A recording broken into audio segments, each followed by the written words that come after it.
It's Dumbarton against Rangers with Jim Duffy, Billy Dodds and Alistair Lamont. Thanks very much, Kenny. Welcome to the Dumbarton Stadium for the final fourth round tie of the day as the League Two side look to achieve something they've failed to do in the last 53 meetings and almost 130 years, and that is beat Rangers. It's the very definition of a tall order, but the Scottish Cup is where dreams are made and giants are killed. In terms of factors that might level the playing field to an extent, well, the playing field itself would probably be the main one. It's badly rutted in places and not especially conducive to passing football. Weather-wise, not as windy or cold as in recent times, but the rain is beginning to pour down here as Rangers prepared to get us underway. They are going from left to right as we look at it from the back of the only stand here at Dumbarton. They are in red tops, navy shorts, red socks. Dumbarton all in white. It's a massive evening for the League Two side as some flares and fireworks are set off away outside of the stadium perimeter, as to be said, behind the goal of Robbie McCrory, who takes his place for the first time in a Rangers jersey this season. And Rangers looking to try and make a bright early start, get the ball forward. I'm just thinking, Billy, early on, will Rangers, I mean, I think they have generally been a little bit more direct under Philippe Clement anyway, but with the pitch being the way it is, would you expect them to perhaps go longer, more quickly than perhaps they normally would? Nearly a fright there from Connor Goulson. Just didn't look where his goalkeeper was. Passed it back, and I'll tell you what, McCrory was scrambling.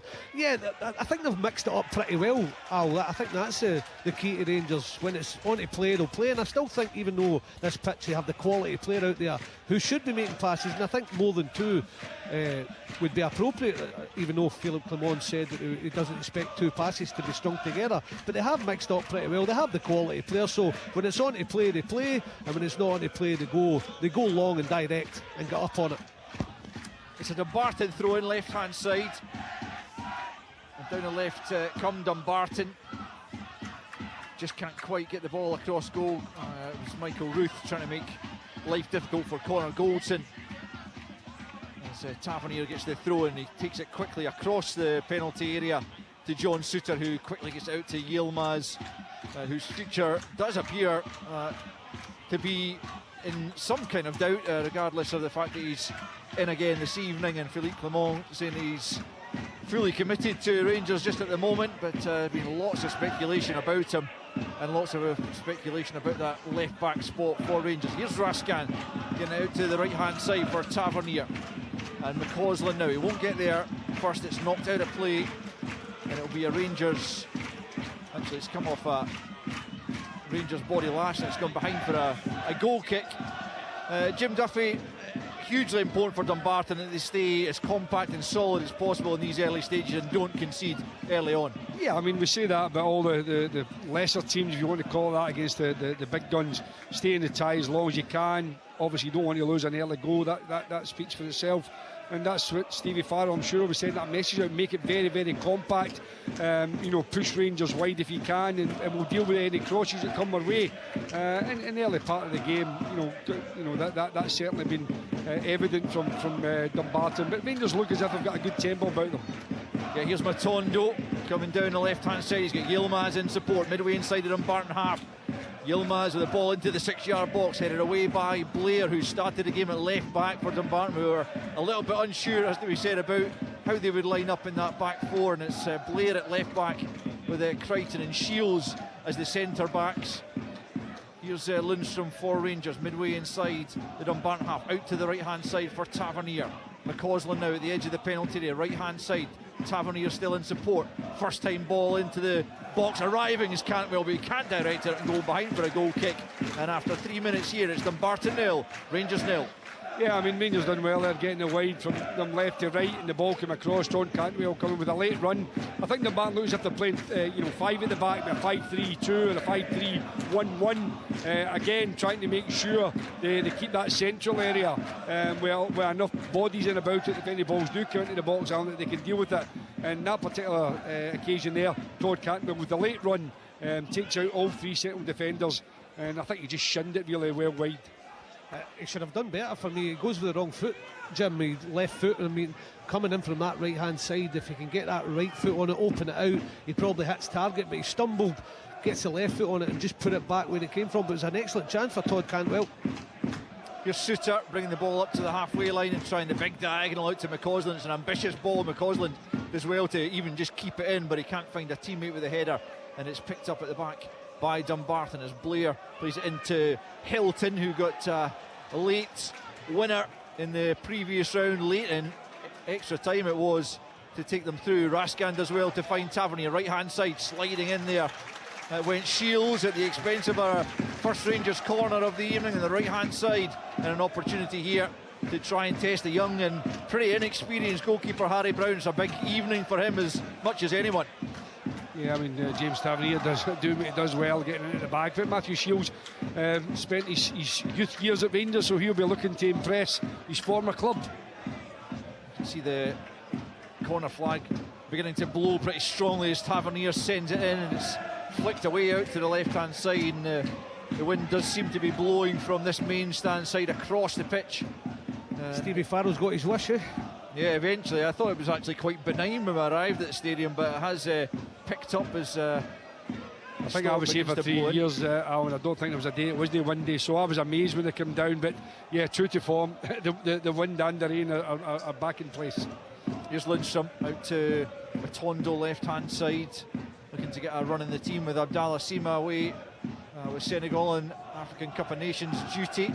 Yilmaz, a good ball forward. Dessers with the opportunity for the first goal. Good save by Harry Brown. Dessers gets it back to Cantwell. Still the opportunity might be there. Poked away out of the penalty area. Picked up by Tavernier. Edge of the box, goes for goal. It's blocked as well. Dumbarton survived. The best chance and best effort of the game so far, but it was Harry Brown. As I said, it could be a big evening for him. It's one of these ones, Jim, it could be almost like a fairy tale if Harry Brown can have one of those big games for keepers of the minnow sides. Yeah, I mean, it was a terrific save. He came out, spread himself well. I mean, it could have been offside, but the flag didn't go up. And again, a really good chance for Dessers. I think he's got it again. I think he'd do a little bit better. All credit to the goalkeeper. Came out, spread himself, blocked it. Really good save from Harry Brown early on. That'll give him plenty of confidence for the rest of the match. Just couldn't get the angle on the shot. I think he should score. I think everything he does well before that. It's a brilliant touch. He opens up the body. He just tries to stick it in the far corner, but hit it too central. But take nothing away from Brown, Jim. It's an excellent save because it's point blank. Rangers have it over on the far side, but Suter made to scamper over there to keep the ball in play. Any stray pass is going to blow out to that far side as Suter picks up again. Over the halfway line he comes, likes to bring the ball forward. McCausland is waiting on it, doesn't get there, and Lundstrom can't pick up either, but it does come back to Suter, who just nudges it to Rascan in the midfield for Rangers in the centre circle. Cantwell takes it off him and then gives him it back on the halfway line. The young Belgian out to Tavernier. Rascan, an important player for Rangers. They've got some other bodies back in the shape of Lawrence and Jack, who take their place on the bench. Still no roof for Danilo. Cantwell gives it away carelessly and picked up by the Dumbarton back line, but Dessers has managed to win it back. Lundstrom goes for goal, takes a deflection. McCausland across and swept over the top by Matondo from about 10 yards out. Got the right foot to it, but couldn't keep it down, and it remains after 7.5 minutes. Dumbarton 0, Rangers 0. Certainly had the chances to open the scoring. Rangers with Dessers' effort a few moments ago, and then Matondo just has to concentrate and keep it down because the pace is on the ball. McCausland gets himself into the right side of the box, lovely cut back, and you think Matondo just slide it along the deck, you're probably scoring, but scoops it over the crossbar, Jim. Yeah, I mean, Tony Wallace done well initially for Dumbarton, but then he just took one risk too many in the edge of his box, gave it away. You can't do that against a team like Rangers. You're going to get punished. He got away with it. Again, Matondo, for me, I think he's just got to guide that and just wrap his foot around it and just take it into the far post. Tries to put too much pace on it, too much elevation, goes well over the bar. Goldson has it, almost encouraging Michael Rood to come and nick it off him, but Goldson gets the pass off to Suter just in time. Out to Yilmaz, left hand side. He can't bring it under control. The first touch has got to be absolutely perfect on this pitch as Lundstrom plays it infield to Rascan and out to the right hand side to Tavernier. Tavernier right hand side of the box. He's won another corner. It's come off Tony Wallace, who's having to do probably more defending than he would like to. He's top goal scorer with 10 for Dumbarton this season, but a lot of his work this evening is going to have to be defensive. Yeah, I mean all the Dumbarton players are going to have to put in a shift, there's no question about that, but Tavernier with another corner here. Yeah, right hand side, Tavernier swings it out the way. It's met by Golson, and he doesn't hit the target when he was under a little bit of pressure, but perhaps should still have been testing Harry Brown. Wide of goal, 9 minutes in, still goalless. Philip Clement will be delighted with the attitude of his Rangers players and the intensity, but I think he'll still be a little bit disappointed they haven't got themselves in front. I mean, that to me, it's not a clearing chance, but he gets a header of his marker. He's got a free header, doesn't hit the target. I think at the very least, Conor Golson should be hitting the target there. I'm with you. It's just an outswinging corner from Tavernier. It's the old one on the goalkeeper and then 4 at the penalty spot, and they just split and Golson arrives, and you think any direction towards goal you've got a really good opportunity. It wasn't a great chance, it was a good chance, but he knocks it wide. And look at a shove in the back from Suter there, and the referees let it go, and Rangers come forward through McCausland. It's standing room only in parts of the stand here as Dessers whips it into the box. A good bit of defending from Crichton, back out for a throw-in. Dessers takes it quickly to Tavernier. It's a good tempo from Rangers, as Billy's alluding to there. Attitude has been spot on from Rangers, as we saw from certainly Aberdeen last night. Hearts for the most part, although they were really made to struggle in the end by Spartans, pushed all the way before that late goal from Frankie Kent. Here's McCausland, right hand side, deep cross, too deep, straight out of play over on the far side, and it will be a goal kick. It's just curled behind the goal of Harry Brown, and well, they've got beyond the 10-minute mark, Billy, and they've managed to keep the clean sheet, which is a good milestone for Dumbarton to hit. Yeah, as it stages of the game for Dumbarton, but they have been a little bit fortunate still to not be a goal or two down, because Rangers have had excellent chances. I'll tell you, I've played in worse pitches than this. I mean, the pitch is not great. I'm not trying to say it's, but I'm talking well into January. Slick surface, causing a little drizzle now. They're knocking it about. Rangers are doing the right things. They've handled it really professionally so far, so they can have no real complaints about the pitch. And pretty much every player, Billy, would rather play on a kind of slightly imperfect grass pitch than an artificial surface, wouldn't they? Yeah, especially this little bit of drizzle. I mean, they're passing the ball about well, certainly a lot more than 2 passes with what Philip Clement touched on, but knocking it about well. Dumbarton sitting deep, that's down to Rangers forcing it. They're going about it the right way, Rangers, and they're creating chances. Here they come once more down the left-hand side. It's Matondo, but he's well matched there by Pignatiello, who manages to clear his lines up towards Ruth, who will plough a lone furrow up there, almost literally, on the pitch. But he thought he should have had a free kick there again against Suter, and again Alan Muir waves the claims away, and looked like he might have had a case. But Rangers have it, and it's Raskin all the way back to Robbie McCrory, who played 4 of the last 5 games last season, with Alan McGregor having announced he would retire, and clearly Rangers wanted to have a look at another option, and McCrory I think only conceded against Hibs in that run. Here's Lundstrom, edge of the box, tries to find the pass to Dessers. Dessers, oh, I think the keeper got a touch to that, did he?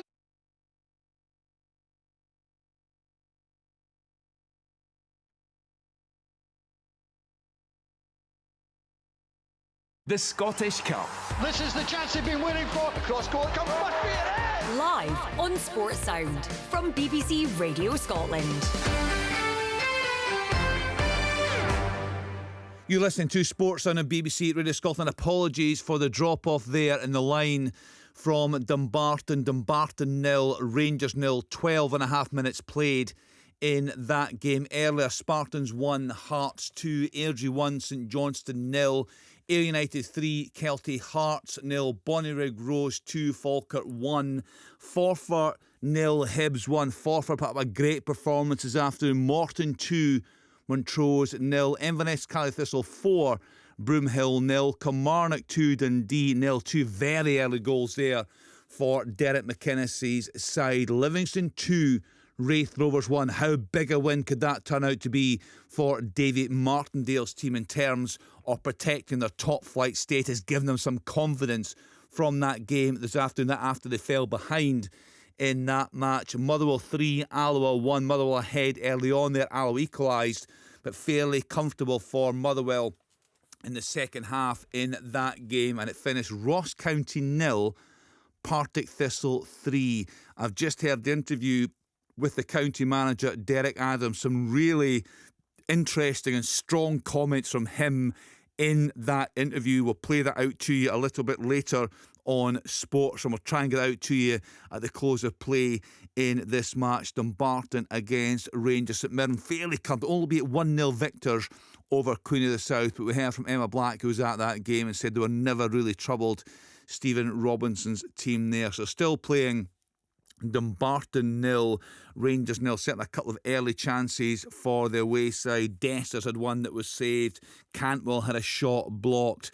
So real pressure, as you'd expect from the top flight team. It's a very strong side that Philippe Clement has put out this afternoon. As for Stevie Farrell, the Dumbarton manager, he spoke before the game about intensity and concentration being key for them to take something, what would be an amazing shock if they could do something against Rangers this evening. Just a reminder that Sports Scene is on tonight. You'll see all the goals from today's games in that. There's a great goal from James Cragen. He equalised for Spartans at home to Hearts, but they were undone with a 92nd minute winner. That goal scored by Frankie Kent for the away side there. And tomorrow on Sports Scene, that's at 7:15, you will see the draw for the 5th round of the Scottish Cup. That's on Sports Scene tomorrow evening. Let's now get back to Dumbarton. Thanks, Kenny. Yeah, you haven't missed all that much. Still goalless between Dumbarton and Rangers. Clearly Rangers dominating possession, the better chances as well, but they haven't managed to beat Michael Brown, who Stevie Farrell has said will probably go out on loan, with Jay Hogarth on loan from Rangers, ineligible for this cup tie, but he will come back into the starting 11 after this game, and Harry Brown will go out on loan and get some first team experience elsewhere. It's John Suter on the ball for Rangers. Out to the right hand side it comes to McCausland. First touch, manages to keep it in play and then moves away from the left back, and Cantwell takes over right hand side almost at the goal line, spinning one way then the other. A couple of Dumbarton players round about him, manages to backheel it to Tavernier, who plays it back to Cantwell right hand side. Now it's Rascan just trying to clip it in, but it's straight behind. Dessers was nowhere near getting on the end of that. It is a goal kick to Dumbarton. 16 and a half played. Dumbarton 0, Rangers 0. Yeah, initially Rangers kept the ball well, but then when it went to Vasky, they rushed it. You know, it's a straight ball. It's a very difficult ball into the box. Dumbarton have got their centre backs in place. But, you know, they're sitting quite deep as you would expect. So it has to be absolutely inch perfect for that. And so I think Rangers have got to try and move the ball. Another 3 or 4 passes. We heard Philip Clement saying the pitch wasn't great, but it's not bad. Here goes Dessers, he's offside though. Yeah, that was a pretty obvious one, and he's put the ball out the stadium. I know. The one thing that's consistent about Rangers so far in the game is they've had their chances, but every one of them they've leant back or over the top, or it's taken a bobble. Sometimes it is with the pitch, you have to throw that into it, but they've got into some great situations, and that's Matondo now and twice Dessers, where for me it's just make sure in this pitch, get your head over it and make sure you hit target, because you've still got a chance to get in. As soon as you lean back, it's over the crossbar or it's popped up and bobbled on you, you've got absolutely no chance. But they don't seem to be learning so far in the game. There's a free kick then to Dumbarton midway inside their own half, to be taken by Harry Brown. Up towards the edge of the penalty area, Suter gets it clear. Matondo will pick up, and he's electric, motoring down the left hand side for Rangers, who've got Dessers and McCausland. He might not need them, still Matondo does go for Dessers, and just as Billy said, he leans back and scoops it over the bar. He's not happy with himself, and it's absolutely no surprise. That's a really poor attempt at goal from Cyril Dessers. I mean, it kind of baffles you. You're a top player, you played for whatever 15-20 minutes, you understand the conditions, so either take a touch and show that little bit of composure, or get your body over the ball and have a better technique in terms of wrapping your foot round it. He leans back, way under the ball takes a little bit of a bobble, and it's another one. over the bar and almost out the stadium. I think I would rather trundle it towards the goalkeeper once you've hit the first two. He's getting himself into goal scoring positions, no problem with that. He still wants it because a lot of players will hide after missing a couple. But Dessers, great situation. Just make sure you go over it, as Jim's saying. But I would rather just trundle it to the goalkeeper and make sure I hit target. But once again, just on cue, he leans back and it's right into that car path. If I didn't get my car the first time, he's got it that time, Jim. Here comes Dumbarton, right hand side. Pignatiello, former Livingston player, in possession up against Matondo, just clips that one forward, just put too much in the pass, and McCrory will dash over to his left hand side, keep that in play and try and start another Ranger attack. But Dumbarton almost reaching the 20-minute mark, and still they haven't conceded, and long may that continue as far as they are concerned. Rangers clearly on top, but unable to find the breakthrough as yet. Got a big game in the league against Hibs on Wednesday, but they've got to take care of business this evening as Wallace picks up in the middle of his own half. Yilmaz steps in. McCausland though is leaning on Wallace, and it's a free kick to Dumbarton just on the edge of the centre circle in the Dumbarton half.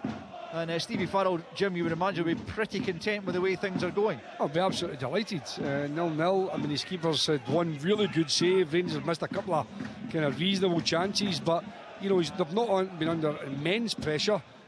So I think, yeah, he'll be absolutely delighted with his team structure, his organisation, and the concentration that he said was going to be vital. Tavernier gets his head to the free kick and nods up towards the halfway line, returned by Shields.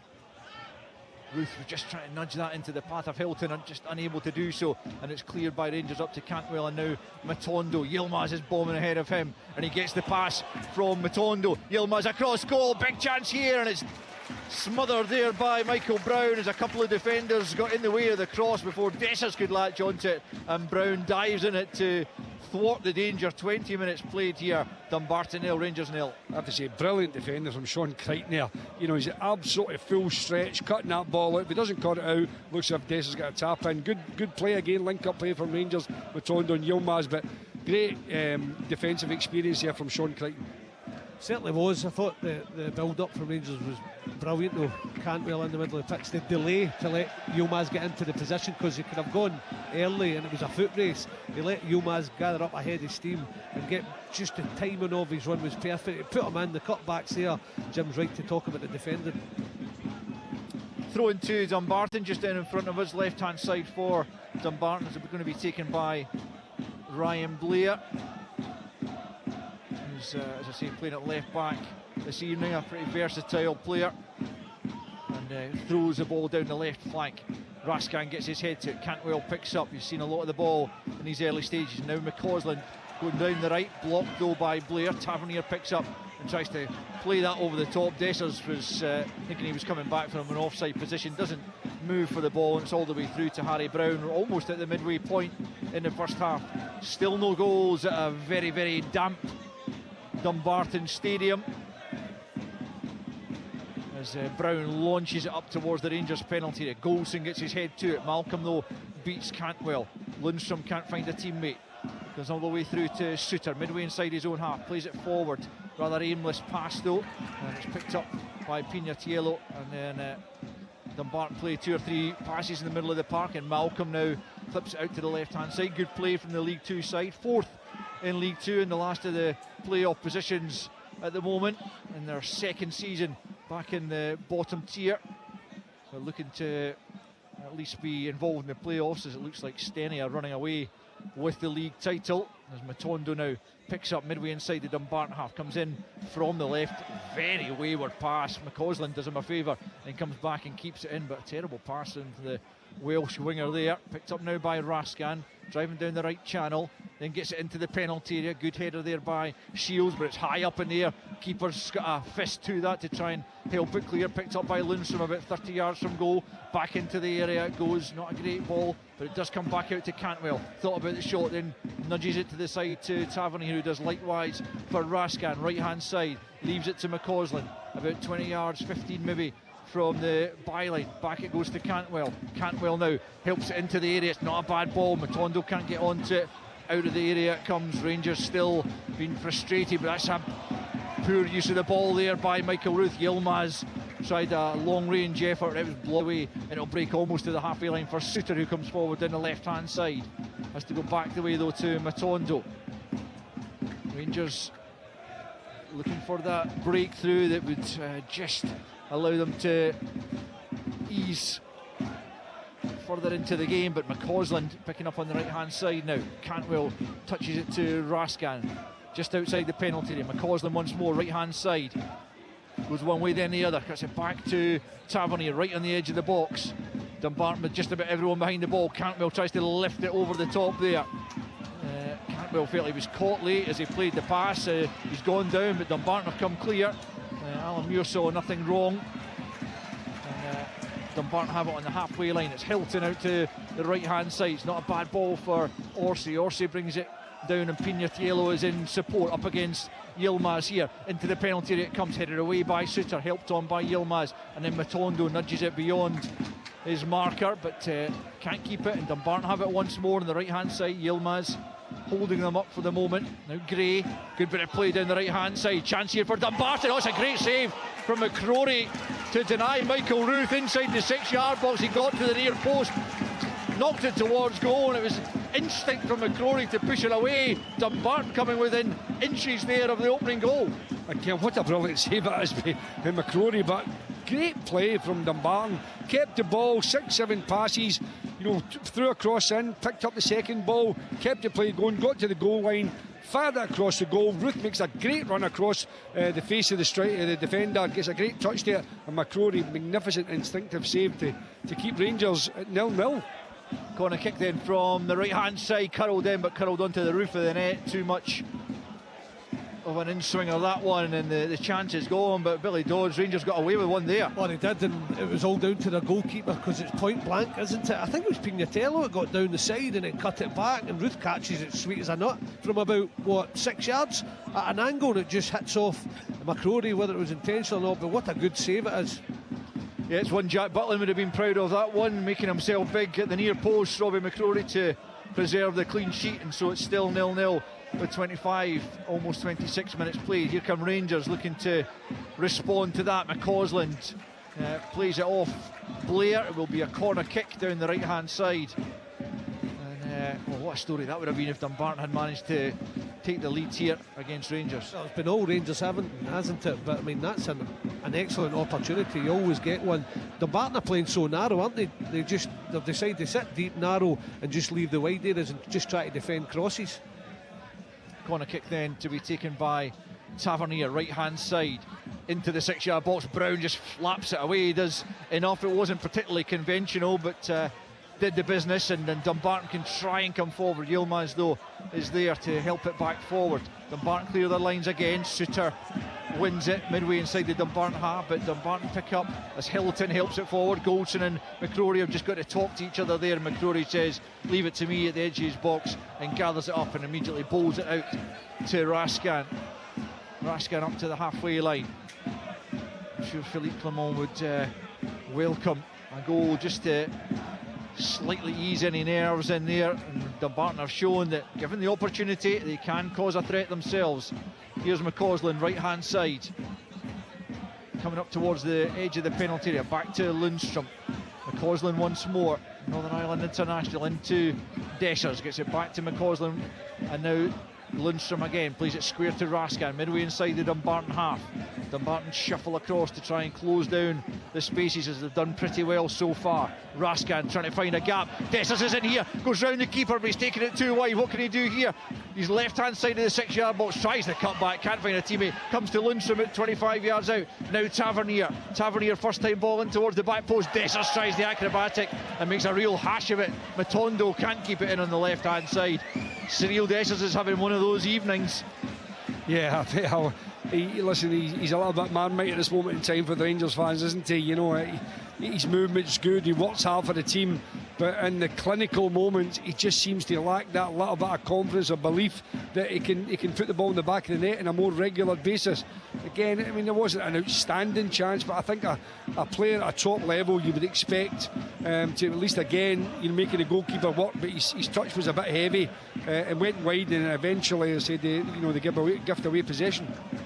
And the ball comes in, he just really tries the difficult thing, because it's in his mind that he's missed really good chances, and the harder he's trying now, and you can see it. And Jim's right to point out that he's working hard enough. He's still showing. You see his movement to get on the end of one just a few moments ago. Here's Tavernier, right hand side, not a great ball in, but McCausland picks up on the right of the penalty area, plays it back to Cantwell. It's a difficult one for Cantwell to make anything of, and he gets it to Tavernier, who in turn plays it to Lundstrom, and now Raskan midway inside the Dumbarton half.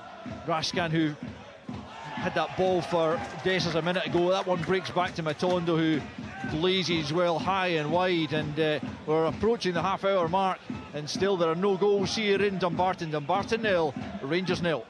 I don't think the break has done the finishing any good. I think they need to work on a bit of the crossing finishing and link up play in the final third. Rangers, Philip Clement said in his interview he didn't think it'd be a great game, which is a bit surprising. He didn't think his team would play well because of the conditions, the pitch, etc. But I don't think the pitch really can be attributed to the fact that Rangers have lacked that a bit of quality in the final third, and I think Dumbarton are growing into the game. That might help Rangers. They might find a bit more space, but I think Dumbarton are definitely growing in confidence. Great foul there in the middle of the park, and it'll be a Dumbarton free kick just at the edge of the centre circle, slightly inside Rangers half. That is half an hour gone at Dumbarton Stadium, and it is 0-0 between the League Two side and the second placed Premiership outfit, trailing Celtic by 8 points with a couple of games in hand, as Hilton prepares to take this free kick. Rangers trying to hold the line at the edge of the penalty area, but it's a Dumbarton head. Sean Crichton that gets to it to play it across the penalty area. Rangers managed to deal with that. Matondo gets it back to Yilmaz, who plays it up to the halfway line. Dessers was in the half turn there and was fouled as he tried to break free, and it will be a Rangers free kick, nothing more than that. Rangers trying to take this free kick quickly, but Dessers is still on the ground, and Alan Muir says we need to wait for him to get back up. Yeah, it was definitely, it was right on the halfway line, and again good movement from Dessers, and he just drops the body, and I think it's Finlay Gray knows he's in trouble, just hacks him down. Here's McCausland picking up right hand side, now into Cantwell. Raskan tried to lay it back to Cantwell, didn't quite come off. Lundstrom picks up, but he can't find the pass, and it's straight out of play. And the home fans who have come out in their numbers here along to our right in this one stand at Dumbarton, they'll be enjoying what they've seen so far, no doubt. Yeah, I mean, I think like any group of supporters, you want your team to show commitment, Alan, and certainly Dumbarton are doing that. Every one of them is fighting for the cause. They're giving everything they've got. Of course, they will get tired eventually. Being a part-time team, Rangers will whip them, and eventually their legs will start to get heavy. But at this moment in time, there's a real spring in their step. I think Dumbarton have done their bit, Al, and no doubt have decided to defend narrow and deep. No problem with that. I think Rangers, a bit like I watched the Hearts game earlier on, where I think they're managing it pretty well. It's just that final third, because you can't say they've not knocked the ball about well, got into good positions, created good chances. They just missed them at vital times. So you're talking about game management. Rangers have done that. Dumbarton have done their bit defensively. Just need to make sure that they get finishing Rangers in that final third. But Dumbarton have also had that chance as well. So it's evenly poised so far. Yeah, they probably had the best, that being the best effort. I mean, Dessers had one saved as well, but I mean, the Michael Ruth one was a terrific effort on goal and a really good save from McCrory. Yeah, terrific save. I mean, he just stuck out a hand and just deflected away for a corner. But I think I'd like to see Sean Cantwell. I know he's working hard to try and go in the ball, but I think to me he's playing in straight lines. I'd like to see him up a little bit to Dessers, then coming off to see whether Sean Crichton or Matthew Shields goes with him and create a bit of space. I think when that space is created, Dessers has found himself with opportunities. But he's again, Todd Cantwell, you can see he's got fantastic talent, but I'm just not 100% sure that he's always aware of the best place to pick up space and find the ball. Played forward down the Dumbarton right, but I think it's out for a throw-in rather than a goal kick, as Robbie McCrory thought it was, but it will be a throw down near the corner flag for Yilmaz to take. Gets it back from Lundstrom, then just fires it forward to Cantwell. Cantwell back to Suter across the 6-yard box to Robbie McCrory, who'll have to be careful as the ball bobbles away. That's not a good pass from McCrory actually, and it's picked up by Wallace, who hits the byline into the 6-yard box. It comes. Dumbarton trying to make something of it. Gray looking to get there. McCrory scrambling across and eventually dives on it, but Rangers almost gifting Dumbarton the opportunity there. Robbie McCrory not convincing, but eventually manages to smother the danger, and it remains Dumbarton 0, Rangers 0, 33 played. Yeah, we get caught in between whether he was firing out to Tavernier, who was a little bit higher up, maybe 25 yards up on the right hand side, and Golson, who was just maybe about 8 yards out in the box, and he looked as if he was just rolling a slow one to Golson, but it was kind of in between Dumbarton, Robert, and I'll tell you what, it's a good chance. Finlay Gray nearly getting on the end of it. Here's Matondo the other end, left hand side, plays it square for Dessers, edge of the box, takes a touch this time onto the left foot, gets the shot off, but it's well blocked by Crichton. Behind for a corner, but Sean Crichton and the Dumbarton defence have stood firm thus far. Yeah, I think that was a better play from both Matondo and Dessers, because Matondo feigns to play it in. It's not the right ball to play in, so he does the right thing, checks back, plays to Dessers again, does the right thing for me, takes a touch, drops his shoulder, has a left foot shot, not a lot of power on it, but Sean Crichton squeezing the space, deflects it away for another corner to Rangers. Cantwell left hand side preparing to take this one as the rain continues to fall heavily in Dumbarton. Into the box, it's flicked on, it must be a goal. It's Lundstrom, John Lundstrom right on the goal line. Suter won it at the near post, and Lundstrom was perfectly placed to nod in from barely half a yard out. It's the first goal of the season for John Lundstrom, and he's timed it to perfection with just 10 minutes of the first half to play. Dumbarton's resistance is ultimately broken from the set piece. It is Dumbarton 0, Rangers 1. Yeah, Rangers taking a deserved lead, there's no doubt about it. The leads up to the corner was good play, but I think Stevie Farrell will be absolutely bitterly disappointed about losing that type of goal. If Rangers are intricate and move the ball about and create the space with a quality, fair enough. It was a straightforward ball, a little flick on the back post, I think, by Suter, and I think it was Blair Malcolm. I think it dropped John Lundstrom. The easiest of tasks, just to nod it in at the back post from about 2 yards out. So Rangers, yeah, deservedly in front, but I think the type of goal that Dumbarton will lose, Stevie Farrell will be really upset about that. Yeah, exactly that. I mean, they lose the first header, and then you're right, it was Blair Malcolm. It's watching Lundstrom from about the central area, and he just drifted that back, and he just takes his eye off him for a split second to see who's winning the header, and it was flicked on by Suter, and it's the easiest of jobs for Lundstrom just to pop into the net. Yeah, I mean, we heard Stevie Farrell talking about concentration. His team had to concentrate all the time. He actually mentioned himself at a level they're not used to doing, and a level better than they've done all season. That's the perfect example of it. Just a slight lapse in concentration, you lose the runner, and before you know it, a top team will punish you. The ball's in the back of the net. Rangers getting the 1-goal advantage. It's Lundstrom's first goal since the winner against Ross County in December of 2022. It's been a long time coming, but it's an important one as Rangers come forward and try and add to that lead. They've won themselves another corner. Tavernier's cross cut out by Ryan Blair, but it comes off him and goes behind for the corner, this time from the right hand side. It was a well worked goal, you'd have to say, in terms of Rangers, what they tried to work. Suter glancing it on at the near post, and they'll try and do something similar here perhaps as Tavernier from the opposite side gives the signal. It's a lower delivery this time. It's Suter again that meets it, gets the shot off, it's blocked, comes out to McCausland. Now Yilmaz midway inside the Dumbarton half. Dreadful conditions here as the wind gets up and the rain continues to fall, but the football's been pretty decent for all that. Here's Yilmaz again picking up in the midfield area, plays it square to Cantwell, and now out to Matondo, left hand side, up against Pignatiello, trying to take him on the outside. Pignatiello sticks to his task pretty well. Matondo battling away, but he loses out, and Dumbarton will come forward down that right hand side through Gray, just nudges it back off Matondo and out for a throw in over on the far side. 8 minutes left of this first period, but crucially as far as Rangers are concerned, they do have that breakthrough. Yeah, you're right in terms of the movement for Rangers for the goal. Give credit to them. They've obviously worked on that. Suter coming short, getting that little flick on. but and Lundstrom gambling on the touch gets a little easy header into the back of the net. But Dumbarton have just got to stay in their shape, don't lose heart. They've done well up to now. It's still only 1-0, and they've had obviously a really good chance to equalise, and another one where they put Rangers under pressure. So Stevie Farrell just wants his team to take a breath and make sure that they don't lose focus in the final 7 minutes before half time. It's stages and phases of the game, isn't it? They just have to try and say, okay, we'll try to keep it at 0-0, see if we can create an opportunity, which they did.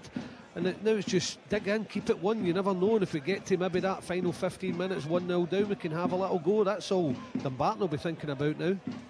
It's over on the far side, and it's out of play for a Rangers throw-in right in the halfway line. Yilmaz to take. The dugouts are over on that far side as well, right in front of Stevie Farrell there, as Goldson bounds forward over the halfway line now. I think it's the best dugouts. Sorry, I think it's the best dugouts of Scottish football, because you can't hear the abuse that you normally get as a manager when you're in the dugout. So it's quite a refreshing change when you're over there, that you don't hear all the stick that you normally get. Speaking from bitter experience there, no doubt, Jim Duffy, former Dumbarton manager, among others. Yeah, not just Dumbarton. Believe me, it's every manager gets it. But as I said, it's very unusual to have it there. I think it's the only ground in Scotland where it's away from the main stands. Here's the goal scorer, Lundstrom. Back with Raskan and Suter. Suter has it just inside the Dumbarton half. Rangers just stroking the ball around in the middle of the park with no real purpose at the moment, but Yilmaz then picks up the tempo and plays it into Matondo, who takes a poor touch. Manages to win it back, though. He's done well. Down the left-hand side of the penalty area he goes, and then wins another corner from that left-hand side, from which Rangers scored the opening goal a few moments ago.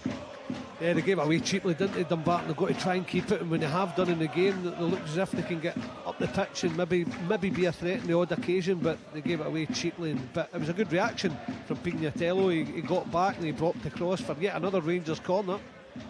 Yeah, they've been mounting up, and Cantwell will try again from the left-hand side. Can Rangers add to their advantage before the interval? It's a near post ball, not a particularly good one, as Hilton manages to whack it clear over on the far side. Be taken by Yilmaz.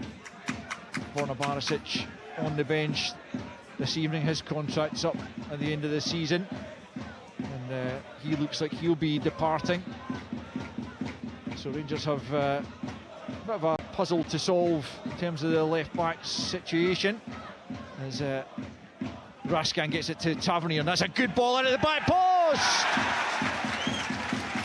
And Rangers have a second goal, and Cyril Dessers, after all that, meets the Tavernier cross and side puts it home past Harry Brown, and the goalkeeper could do nothing about it, and after a handful of misses from Cyril Dessers, he's got his goal, and it's Dumbarton 0, Rangers 2. Yeah, perseverance, if is a key word. If you're Cyril Dessers, kept getting into those positions, didn't take the chance, but kept again drifting on the blind side. I think it was Sean Crichton that time, but what a ball from James Tavernier. You have to say, he's done it again. We see it so often. He's just absolute class when it comes to that type of pass. Inch perfect. Dessers just has to make reasonable contact, 'cause I don't think he makes full contact with it, but it comes off his heel almost, but goes into the corner.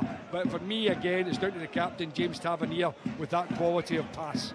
Here comes Dumbarton looking to respond quickly. Edge of the box, Michael Ruth goes down. He's one inside a free kick in a good position, just 2 or 3 yards outside the penalty area, just slightly left of centre. It's Dessers into double figures for the season now, 10 goals to make it 2-0 Rangers, but they've got a bit of defending to do here with the 3 and a bit minutes left of this first period. But Billy, I mean, it could be a really big goal if they can't pull one back here. To go in 2-0 down is vastly different against a side like Rangers than 1-0. Yeah, huge for the mindset, wasn't it? And we'll touch on that goal again in a minute, but it was good play from Tony Wallace when he got a ball inside. He played it into Ruth, who took a lovely touch and then just turned, probably bought the foul, but excellent position for Dumbarton now. And it's James Hilton who's lining this one up, just left the centre. Rangers have got a pretty much a 6-man wall there, trying to keep it out. McCausland is just tracking Orsay wherever he goes, but 5 men certainly in the wall as Hilton lines it up and it comes off the wall. It came off the shins of Raskin, I think, as Dumbarton trying to keep it alive, but Rangers will try and counter. Tavernier forward down the right for Dessers. Infield it goes to Raskin, battling away the little Belgian, and done well to get that through to Matondo, edge of the penalty area. Looked like there might have been a bit of a pull in there, but the referee allows play to continue. Dumbarton have got it cleared up to Ruth. It goes. It's a slightly stray ball there, but picked up by Pignatiello, who plays it forward rather aimlessly. That'll go all the way through to Robbie McCrory, and another decent chance passed up there by Dumbarton. Yeah, it's a good position.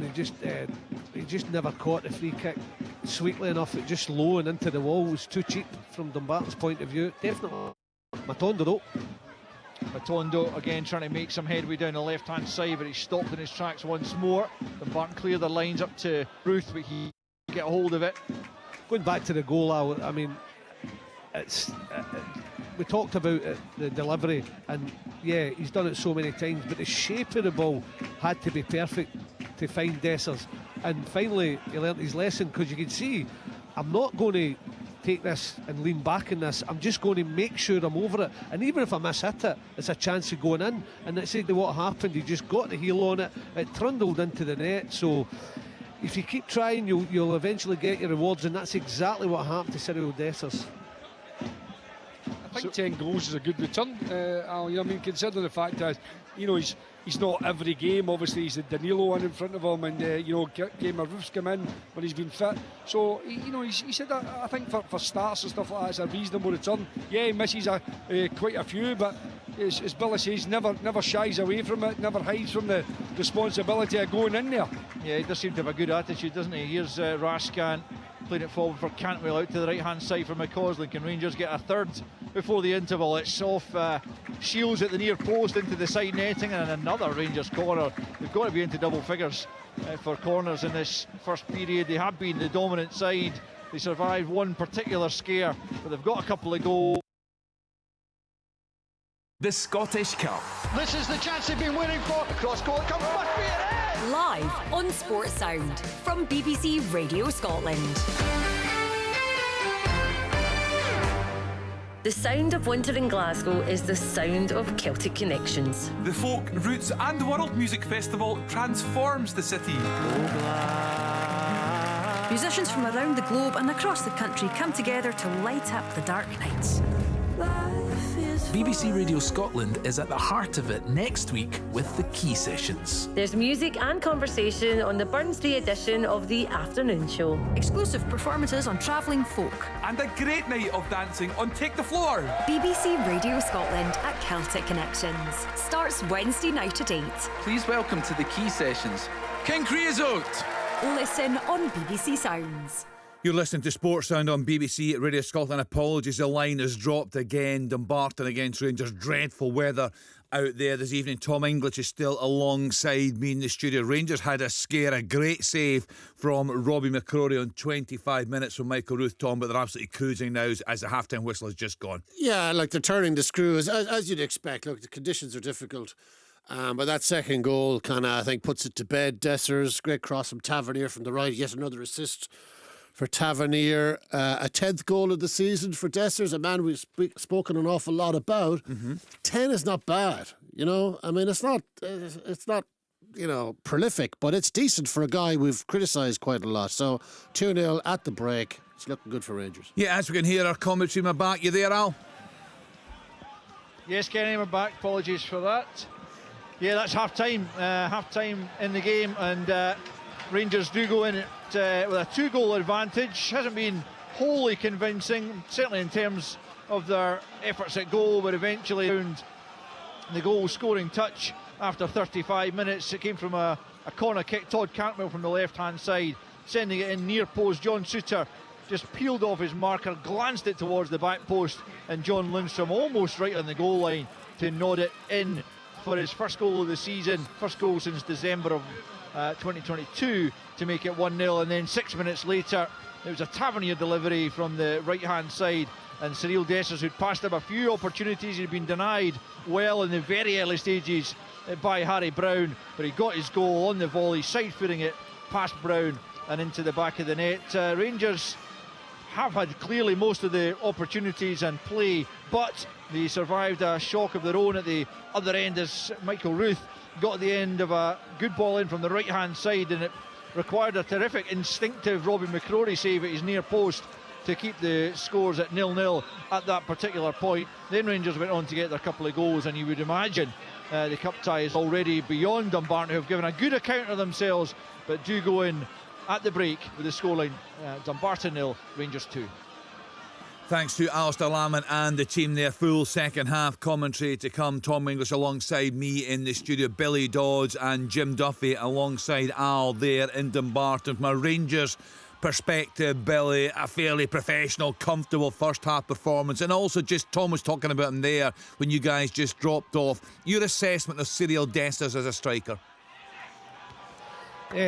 Keeps at it, keeps going, especially when you can see that he's missing chances and he's trying extremely hard to get his goal, when he eventually learnt his lesson just to make sure he get a contact that was kept down, because you've still got a chance of scoring. So he keeps going at it, doesn't hide, which is a good thing, very positive, because he missed 2 or 3 where just leant back, especially in this pitch. Rangers, I said it in commentary, a little bit like Hearts today, although it was a close run game. Hearts managed it well. I feel as if Rangers have done the exact same, Kenny. They've gone about this game in the right manner. We heard Philip Clement pre-match saying that he didn't think they could string 2 passes together. I don't think that's been the case. I think the pitch is, although it's cutting up, it's stood up pretty well. The ball's rolled well, and they've made plenty of passes and created plenty of opportunities. So I think they've managed the game really well and deserved their 2-0 lead at half time. Yeah, and a great save from McCrory, you have to say, in 25 minutes. But Rangers doing very, very well there now. 2-goal advantage. It was a dreadful afternoon, you'd have to say, for Ross County. They were thumped today by Partick Thistle. Chris Doolan's team did an absolute job on them, no doubt about that, up in Dingwall. 3-0 for the Glasgow team. We said earlier, a very interesting interview from the county manager Derek Adams. We'll get Tom English's assessment on that, but let's hear the interview now in full. He spoke with our reporter Tyrone Smith. Derek, just give us your assessment of that. Yeah, I mean, obviously, Partick Thistle deserved to win the game today. They scored 3, very good goals from their point of view, but over the afternoon we didn't do well enough. You could see that. You could see that they were better than us. They started the game quicker than us, and they were able to get ahead in the game. I think going into the game, a lot of people might have thought this would be quite a close game, but I don't think many people would have seen a scoreline coming like they saw today. And of course, Partick could have easily had another couple of goals as well. Yeah, I mean, they could have later on in the game when we were chasing the game. In saying that, we could have scored a few goals as well in that second period. But they do score 2 goals out of nothing when we were probably in the ascendancy in the game. They started the game better than us, but over afternoon they were better than us all over the pitch. Can you put your finger on why that was the case? I can, but unfortunately I can't say anything about that. Well, just the boys, we spoke before the game about maybe they might have an edge in terms of sharpness because they've been playing. You guys have been inactive for a few weeks. Was that a factor? It could have been a factor because they have played games, and we have been not playing games because of either weather or because we're on a break. You see, you can't tell me what you think the reason behind the performance was today. Have you been dishing out a few home truths to the players in the dressing room then? That would be something that is unfair. I think that it's they tried their best today. Unfortunately, they weren't as good as Partick Thistle. Their endeavour was there, but you can only see, defensively we had to do better, and we had to be, cleaner when we were in, with chances as well. It's back-to-back home 3-0 defeats. How worrying is that? Yeah, of course, it's really worrying. I think that when you're playing against teams like Aberdeen and, you know, Partick Thistle. Aberdeen, you know, are a really good side.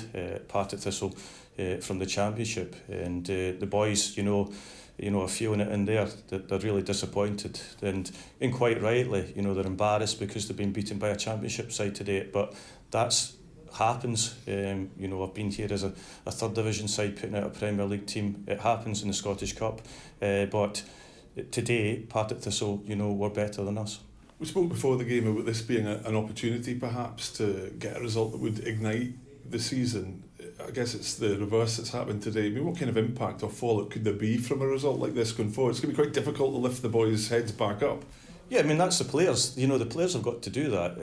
As I say, you know, a manager's job is made easier or made more difficult by players. And if players are not able to do the basics right, then you've got a problem. And we've got a problem at this moment in time. How big a job have you got to turn things round here at County? And you've been in the door a little while. Is the job a bigger one that you've taken on than you perhaps first thought? Yeah, I think that when you always go into a job, you have an idea of what you've got to do, but when you delve further into things, then it becomes even, you know, bigger, and that's the difficulty when, you know, sometimes you don't do enough homework on it. So, from what you're saying, do you have any regrets about making the move? Listen, I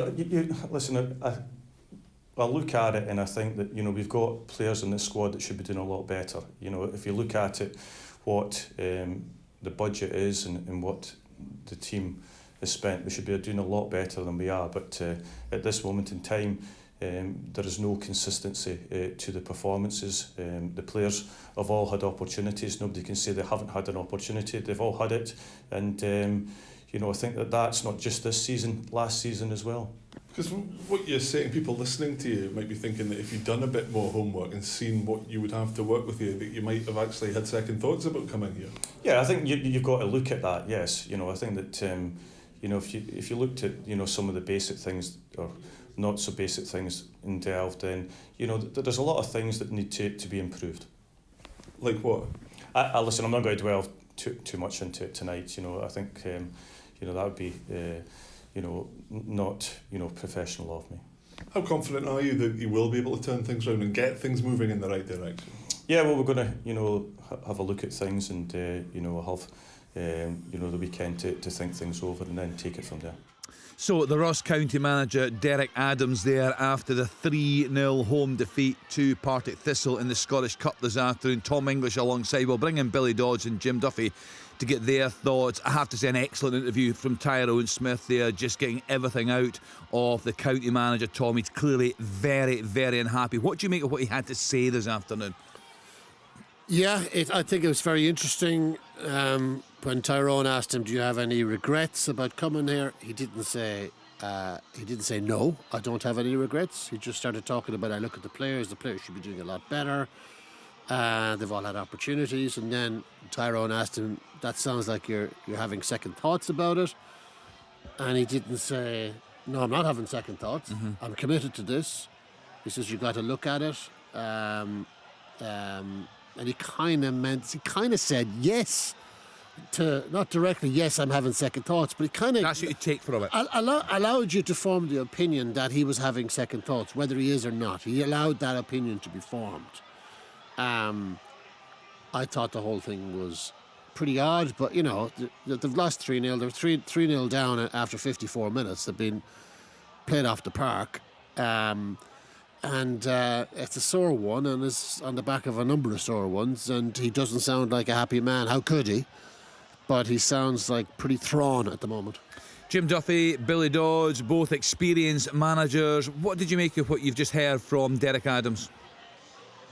I can't say surprising, because obviously he said a much more controversial interview a few weeks ago, Kenny. But yeah, I think it is a bit concerning, and I think he's saying, you know, obviously suggesting that he might have second thoughts. Well, maybe Roy McGregor might be doing similar, you know, and also players. I think you've got to be careful when you don't take total responsibility as a manager, when you push some of that responsibility onto the players. Invariably, players look at you and think, well, you're the guy, you're the leader, you're the guy that's got to get the best out of us. It's not working.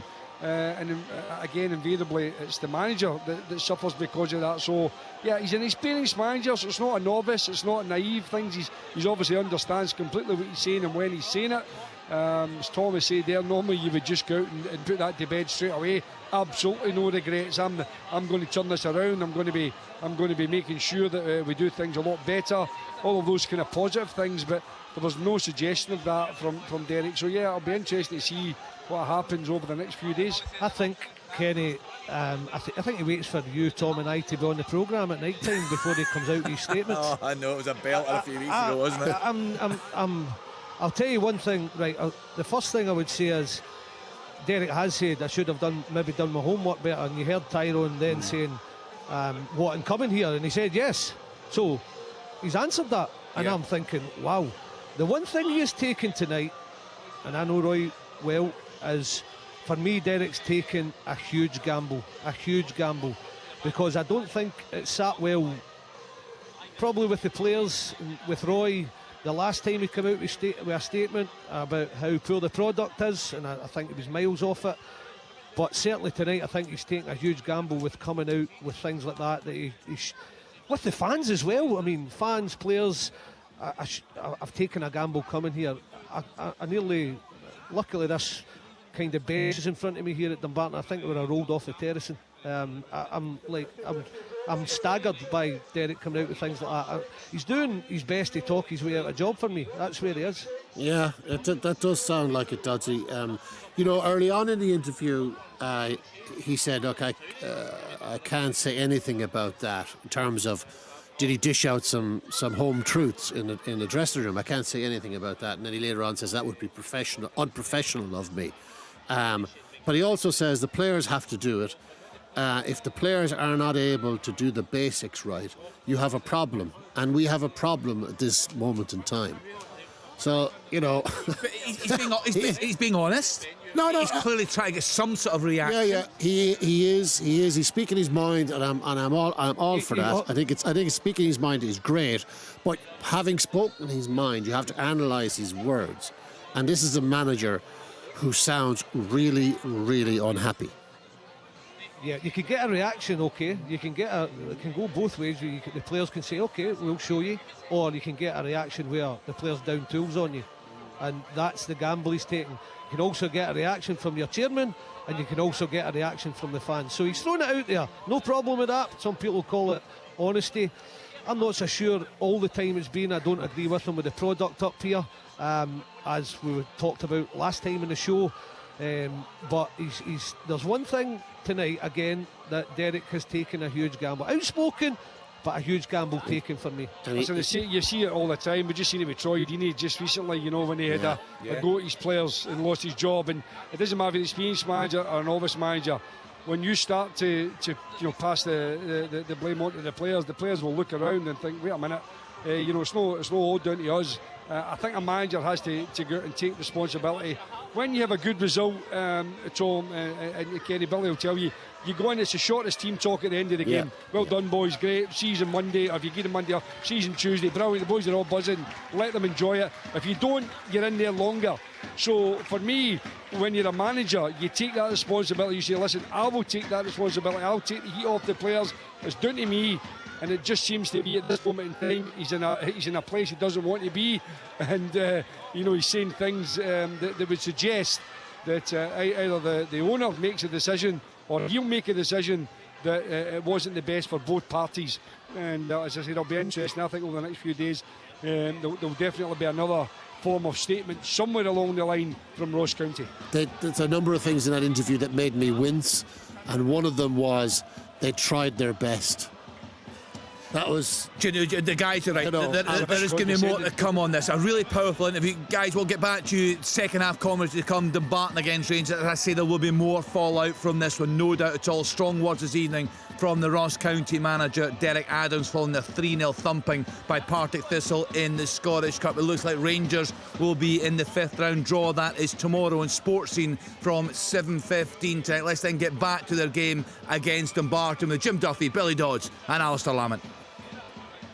Thanks again, Kenny. Yeah, Dumbarton preparing to get us underway again for the second period. All in white, going from left to right as we look at it from the back of the main stand here in Dumbarton. The rain still teeming down, and it's a long way back, you sense, for the home side, who have, as I mentioned at the close of play in the first period, given a good account of themselves, but just a couple of moments of quality from Rangers has ultimately told, and it'll be a case of continuing to show that professionalism in the second period and maybe getting a couple more goals for Philippe Clement's side. Can Dumbarton somehow find a way back into it? They're coming forward down the left-hand side right now. The cross is cut out though, and Rangers beginning to move forward at pace through Rabi Matondo, crossing the halfway line.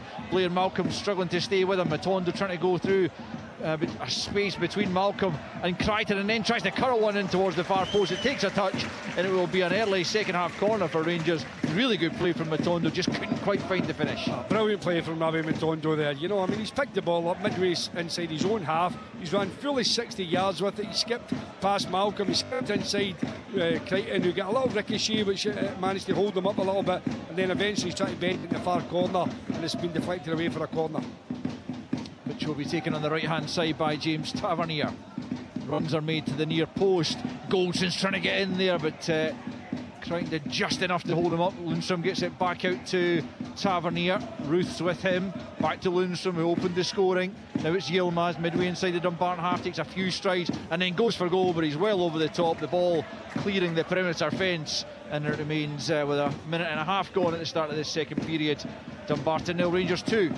Yeah, pattern the same as the first half. Rangers forcing the play and creating opportunities. It was really unlucky from Matondo. Jim was right where he gets a ricochet, but I think it's a great chance of going in, not unless it deflects off of Blair Malcolm. So good defending from him, and then the corner comes in. They've got that runner beyond the front post. They always run somebody there, but Dumbarton get it clear. It comes to Yilmaz and the shot is over, but good pressure from Rangers again. McCausland picks up a loose pass from Tony Wallace, and he's fouled midway inside his own half, and it'll be a Rangers free kick on the right hand side. Dumbarton have lost their last 14 meetings with Rangers, going back to a 0-0 at Ibrox in October of 1984, and it looks like that long run of defeats is going to be extended this evening as well, as Raskan picks up. Rangers' last visit here was a 6-0 victory in January 2016 in the Championship, having won just 1-0 in the last meeting between the sides. That was at Ibrox in the same season. Comprehensive victory the last time they were here, and 2 goals to the good in the opening stages of the second half. And looking for more is McCausland on the right hand side up against Blair. Looks to the 1-2 there with Cantwell. Can he keep it in? No, he can't quite, as Raskan rasps it towards goal, but it's blocked. The goal kick has already been awarded, and it will remain for the moment at least Dumbarton 0, Rangers 2. I think Philip Clement will be absolutely delighted with the attitude of his players. They've came here in a blustery day, in a tricky pitch. You know, people are saying, oh, well, you know, Rangers are not, they're not able to play their normal slick football. To do that, they've created a number of chances, missed a few, but 2 goals up. As I said, I think that Philip Clement will be absolutely thrilled about his set of players. He's got Raskin back on the pitch, getting him minutes under his belt. Matondo getting more minutes, so players as well. McCrory getting the game. So far, so good for Philip Clement in this room. Yeah, apologies. A problem again with the technical side of things at Dumbarton. Tom English alongside me in the studio. The second half is just underway there, Tom. Very comfortable for Rangers. You think now from a Dumbarton perspective, it's just a question of keeping this to a respectable scoreline. Yeah, you wouldn't want to need the bathroom with the roughness of this connection to Dumbarton, would you? Yeah, and we'll have to watch what we're chatting about. We're chatting about that Derek Adams interview. We're still astonished with what we heard and the potential repercussions of that. But for Rangers tonight, they'll be in the draw tomorrow. We spoke earlier on, Tom, about the shocks, and I said, would it be that game in Dingle? Would that be the outstanding result? And yourself and Ian McCall was with us there. I said, no, it's the win for Bonnyrigg Rose. Oh yeah, I think absolutely outstanding victory for them against a side that have just been almost unbeatable against all comers this season. Their only defeat was back in July, Falkirk. Flying, scoring goals, winning matches, supreme confidence, and Bonnyrigg have turned them over. I think that is a genuine upset. It's hilarious, actually, because all the papers today and us pre-match were going, oh, upset. You know, could it be here? Could it be there? None of us saw this. No. Shows you how much we know. You know? And do you know actually whether it very nearly was one? Well, certainly could have gone to extra time was the lunchtime kick-off. That Frankie Kent goal in the 92nd minute, rescuing Hearts. And we discussed earlier, I like to stuff things up a wee bit. We were discussing earlier that no Lawrence Shankland in the team today. I heard James McFadden on our TV coverage. The game was in BBC Scotland, and he heard the interview when Stephen Naismith was asked about that. How concerned should Hearts fans be with Lawrence Shankland's absence? And he didn't really put it to bed. Faddy was saying that was his take on it. Yeah. It's going to be an interesting couple of weeks, isn't it? Well, 10 days or whatever it is to go. It is. And there's obviously Shankland's people are pushing for a big new contract. Hearts have offered him a new contract on much improved terms. That's been rejected. I think they will go back and offer him an improved contract on top of that. But I don't think it's anywhere near. I've heard numbers from decent sources about what Shankland's people might be looking for. And they're the same. And Hearts can't go anywhere near there. They can't. They just can't afford to go anywhere near there. And just talk about Rangers. There's no offer for Lawrence Shankland from anywhere. I'm not convinced there's a huge amount of interest. I am not 100% convinced that Rangers really want them, because Rangers are the club that have been talked about. Is Lawrence Shankland Philippe Clement type player? I don't know. Philippe Clement is on the touchline this evening, a very happy man despite the weather. Let's get back to Dumbarton with Al Lamont. Thanks again, Kenny. Apologies for the technical problems here. It's Dumbarton coming forward. Orsi trying to ball into the box there. It's headed away out for a throw-in on this near side. Dumbarton will have the throw just a few yards away from the corner flag as they attack down the right. As Pignatiello prepares to take this one. Still 2-0 Rangers as it was at half-time. 7 minutes played in the second period. No real threat on either goal as yet, but Dumbarton managed to get the ball into the box. McCausland heads it half clear. Ryan Blair returns it. Tavernier should be there first to get it down the right-hand side. Out of play though, just about on the halfway line. Dumbarton will have a throw-in over on the far side of Dumbarton, left to be taken by Ryan Blair, just in front of Philippe Clement's technical area. As for Stevie Farrell, Jim, what do you suspect his... Billy was talking about looking for obviously that third goal in the game, which might give them a way back into it. Is that really his focus now? Yeah, I mean, listen, if the Dumbarton lose 2-0 here, it's a decent result. Let's be honest. You know, you're out the competition, but you've got to be realistic and pragmatic about it. And I think Stevie will know that. He'll be saying to himself, listen, don't go and chase the game. Don't leave yourself too exposed. Just keep it at 2-0. And as Billy said earlier on, if you can manage to nick one later on, then you can throw your centre-backs up. You can take a real gamble at it. But don't go and just open up. Stick to the game plan. Stick to the structure. They've done pretty well up till now. As I say, their attitude's been good. The work ethic's been good. All of that side's been good. So stay at that and don't leave yourself exposed. Bruce done well here to win it, and then it's Hilton from distance, but he drags his shot well wide of target. It was a good almost 30 yards out, I think, but it was well wide of Robbie McCrory's right hand post, and it remains Dumbarton 0, Rangers 2 with 8 minutes of the second half played. Yeah, just desperate to score. I'll tell you what, he had a runner on the left hand side. I think it was Tony Wallace, and if he'd just get a head up, he could have popped out there, and Dumbarton were in with a real opportunity, but just rushed his shot, dropped his shoulder, and then just, as I said, Orsi just struck it wide. Matondo looking for McCausland.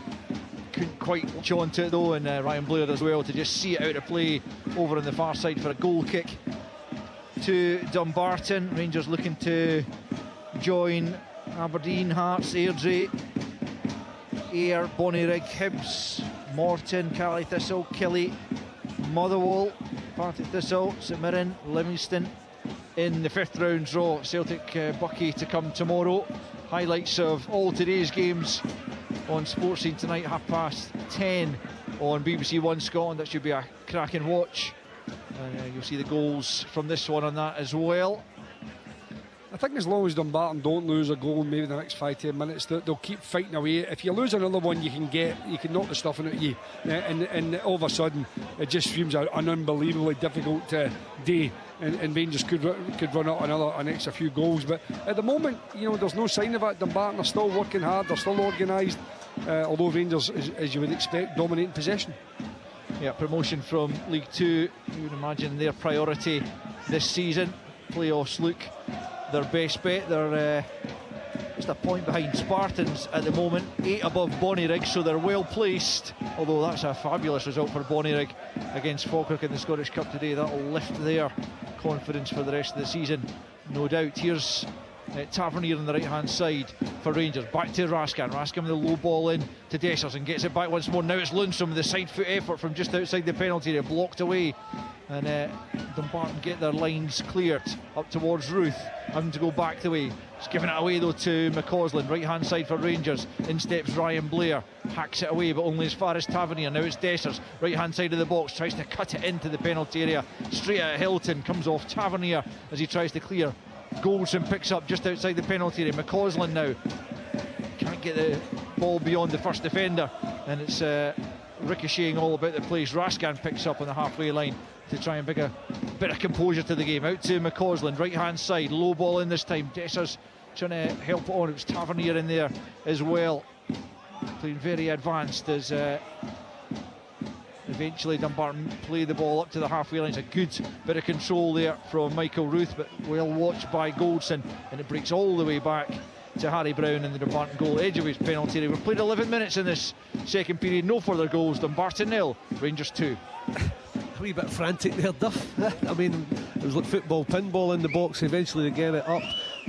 Ruth's just got to do the basic thing though when it comes, because he's fighting a losing battle. It's a tough shift up there, I get it, but he did initially, Al, as you said, really well, twisted it down, and he's trying to turn and then play a hard pass out wide, just knock it off to your midfielder, because and he might only be a couple of yards off you, and it's him that can get the head up to hit the crucial pass.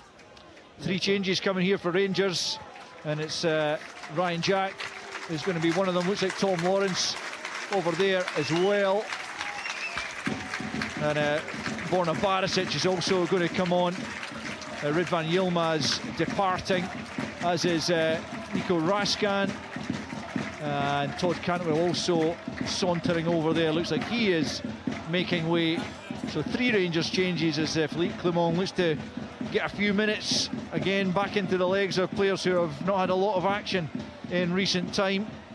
Stevie Farrell must have a wry smile when he sees the quality that coming off the Rangers bench now. Yeah, absolutely. The gulf is there for everyone to see. Free kick taken from the Dumbarton halfway line almost, and straight into the arms of Robbie McCrory. So we'll just adjust to these Rangers changes, see how that changes things, or if it's all just like for like. Here's Borna Barisic, who's certainly like for like at left back. It's a terrific ball through. Dessers couldn't quite latch onto it. It's a good bit of defending from Matthew Shields. Had to be careful, and Dumbarton managed to clear. Lundstrom though picks up a loose ball. Good play though from Michael Ruth to win it back, and then Orsi finds Hilton.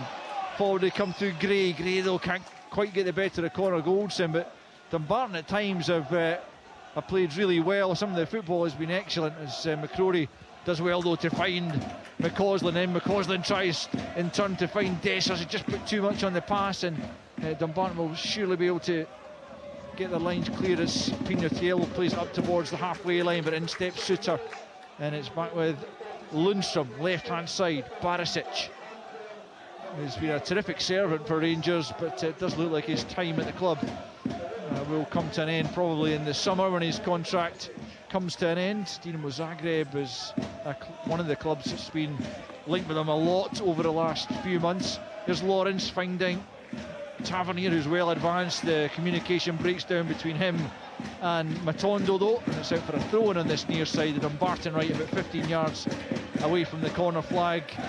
Tom Lawrence also could be a huge player for Rangers, Billy, if he can stay fit, because he's very talented, isn't he? Yeah, he is, and I mean, he's one of those ones that come along where, yeah, he can handle the ball, but he gets in the box and you play with a lone striker, and you need that a lot from your midfielders, especially the ones that are playing in front of Lundstrom and the like. So yeah, if he can stay fit, he'd be a big asset. But he's not been on the pitch too much since he's come to Rangers. Keeps on getting long-term injuries. Yeah, very unfortunate so far with injuries. We're hoping this return is a longer lasting one as Matondo loses out there to Orsi. Orsi though eventually crowded out, and it's Lawrence who takes over. He's having his jersey pulled, but Rangers have possession. Lundstrom, and then now it's back with Goldson midway inside his own half. Plays it to Lundstrom once more. Lundstrom crosses the halfway line as Todd Cantwell, Nico Raskan make their way round the pitch and down the tunnel, and no doubt in search of a hot shower. I think Ryan Jack must have been looking at the players there. They got the ball, just passed it to no one straight at the pitch. I think it was his first touch. But yeah, you're right in terms of Tom Lawrence. I think he's a terrific player. I think he gives Rangers just real game intelligence, quality player. And anybody looking at Barisic, if you're getting Barisic for nothing, you have to say that's a terrific piece of business if somebody does pick him up with his contract expiring. And obviously that annoyed Philip Clement because he had a bit of a go at the way Rangers do their business. There's Dumbarton trying to make some headway down the right hand side. Suter in the way, but it breaks back to Orsi at the edge of the penalty area, looking to get the better of Barisic. Barisic standing up to the challenge of Orsi so far, but he does dig out a good cross. Suter's backpedaling, gets something on it. McCausland can't get there. A sliding challenge comes in there from Blair, and it broke off McCausland. It will be a Dumbarton corner over on the far side, just over the hour mark, and it's Dumbarton 0, Rangers 2. Well, this is a good opportunity. The wind swirling right on top of McCrory. Dumbarton will think they've got an opportunity here with Crichton getting up there. Matthew Shields, they've got a few bodies in the box, a chance to put a bit of pressure on this Rangers rearguard. Dumbarton corner from the left hand side. It's taken short into Hilton, touches it back for Blair. Blair gets his shot in, it's just wide. It took a touch on its way through. Really well worked corner from Dumbarton, and it almost pays off. But Ryan Blair's shot just nudged wide. It will be another corner, this time from the right hand side. But what a move that was from Dumbarton. Yeah, brilliant from Dumbarton. We all thought they were just going to put it into the mixer. They didn't. They were inventive. They were brave doing that against the likes of Rangers. Rangers switched off. Ryan Blair on the edge of the box didn't make 100% contact with it, but it's deflected away for another corner. Blair going over to take this with his left foot, but great inventive play. I like to see that. Well done, Stevie Farrell and his coaching staff. Still the chance might be on, and you just never know if Dumbarton could get a goal back. Here is Blair, left footed from the right hand side. McCrory hasn't got anywhere near that, but it's off the head. Is it Matthew Shields from the back? Yeah, and he got his head to it just from a few yards out, but up and over the bar, and it does remain Dumbarton 0, Rangers 2. I mean, if he can just keep it down, it's just slightly beyond them, isn't it? He can only pop it over the crossbar. It's a wicked delivery in from this side, in swinger, and Shields makes a great run, and just, if he gets the right contact, it's 2-1, but just pops it over the bar, as I say. Getting good encouragement for Dumbarton. 2 chances within the space of a minute or so. That again, that just puts a wee bit of energy back into the legs when you're starting to get a bit tired. It wasn't entirely convincing from McCrory, was it? No, he misjudged it. Again, it's understandable. You look at the weather, we can see at the back of the stand, it's swirling, it's rainy. You maybe go to get it as a goalkeeper, next minute the wind catches it and it just dips in front of you. So yeah, very difficult conditions, but still his goals remained intact, still 2-0 Rangers. Certainly is. 18 minutes played in this second period. It's Rangers in possession with Tavernier on the halfway line. Looks like there's going to be a change. Looks like maybe Fabio Silva is getting ready over on that far side to come on. The one summer signing so far, January signing I should say, certainly not summer at the moment, as Rangers find their path blocked down that right hand side, and Wallace gets it back to a teammate, but it's Rangers picking up once more, and they've managed to win themselves a corner over on the far side. Yeah, again, Dumbarton's a difficult one, because Michael Roos up there on his own, he's fighting a lost cause at times, and they're trying to play their way out. But when you do that against a team who are pressing high like Rangers, very difficult. Rangers nicked it back off the Dumbarton midfield again, another corner to Rangers. Tavernier to take, right hand side. Rangers looking for a third goal to put this cup tie to bed, as Goldson gets on the end of it, and I thought it was Suter who made the near post run again. He got the touch on it, but it was tamely into the arms of Harry Brown, and it does remain 2-0 Rangers with just over 25 to play. Yeah, it was a little bit lucky from Dumbarton, because Souttar's header come off a defender. If it hadn't have, I think Golson would have got a tap in. He had evaded his man. Malcolm gets it out to Orsi, right hand side into the penalty area. Comes up against Barisic, tries the shot on the left foot, but Barisic was in the way, and Rangers looking to counter. It's Matondo leading that charge over the halfway line. Lawrence looking to live with him. It's a terrible touch from Matondo, showed far too much of it to Crichton, and he's able to get it back to his goalkeeper, and the chance is gone. But I mean, Matondo, his pace, and you know, he's electrifying at times, but you've got to have an element of control about it as well. Yeah, you've got to know when to take control of the ball and when to exploit the space. But all credit to Sean Crichton, he just dropped off. He actually waited on Matondo having a bad touch. Here's Dessers into the penalty, left hand side. Can't squeeze the shot beyond the goalkeeper, but it will be behind for another Rangers corner on the left hand side. Yeah, just get back to Matondo. But I give credit to Sean Crichton. As I said, he knows that he's not got the pace, so he just dropped off, read the bad touch, nicked it off him. But you're right, Al. I mean, if Matondo just slows down, draws Crichton towards him, and then accelerates past him, but he just went 100 miles an hour, and his brain went quick. His legs went quicker than his brain. Barisic going to leave this corner from the left hand side to Lawrence, as Rangers could score here. I think Lawrence could whip this in right under the goal. He's certainly got the ability. Let's see what he tries from the left hand side, right footed into the near post. It's Goldson who gets a touch on it at the near post. It's not a particularly effective one, and then it comes off Barisic in the challenge there with Orsi, and behind for a goal kick, and the wind is getting an awful lot stronger, and it's blowing right down into the face of Harry Brown, as Rangers are about to make their fourth change of the evening. Off goes Cyril Dessers, who got his 10th goal of the season to make it 2-0, and on comes Fabio Silva, who probably won't have played in conditions like this all that often in his career. So let's see how he gets on a rainy and windy night in Dumbarton in January. Yeah, it's not quite Ibrox or you know, the Emirates or the Etihad or Anfield. So yeah, this will be a bit of a culture shock for Fabio, I think. Matondo just trying to clip the ball through to the striker, but didn't quite manage it. Lundstrom slides in and knocks it out of play. You imagine Rangers will be doing a fair bit more business by the end of January, Billy? Yeah, well, he was talking in the press about maybe being close to getting a couple of signings. You might see a few get out as well. So I think there's a little bit more to be done. I think there's areas of the squad that I think Philip Common feels as if he can improve. I think Danilo's long-term injury is a massive blow for them, Alan. I think that's something, obviously, Fabio Silva's come in, he's got Dessers, but, you know, I think Silva can play in that kind of 10 position, as can Tom Lawrence, as can Cantwell. So, you know, maybe another striker if one becomes available. But we've seen how difficult it is for teams to find strikers. Ryan Wallace has come on for Dumbarton. I have to say I didn't see the number that went up. Perhaps one of my colleagues here did, but certainly it's the first change from Dumbarton as Ryan Wallace comes on. It's good play from Pignatiello, forces it through. It was Hilton that actually went off, so Wallace for Hilton. As Rangers come forward, it's McCausland, slips it to Silva, right hand side of the penalty area. Not sure what he was trying, whether it was a pass or a shot.